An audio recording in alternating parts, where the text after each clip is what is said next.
Mr. Stone, your hearing is deteriorating rapidly. And the hearing that you have lost is not coming back.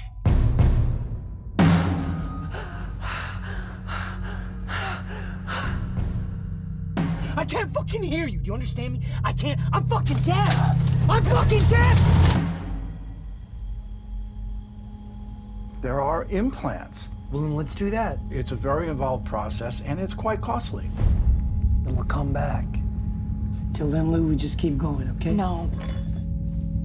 How are you, Rubin? You should understand that this is a deaf community. I think it's important that you stay here with us right now, Rubin. Find some solid ground. Everybody here shares in the belief that being deaf is not a handicap, not something to fix. I'm getting on a plane and you're gonna go back to that place. Slow down. Go back there right now! Promise, say it! I need you to wait for me. Okay? You're it for me, Lou. You're my fucking heart. You're it for me.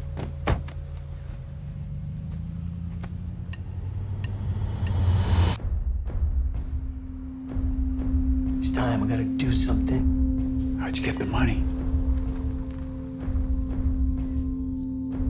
The world can be a damn cruel place. I'm trying to save my life. I wonder, have you had any moments of stillness? For me, those moments, that place, will never abandon.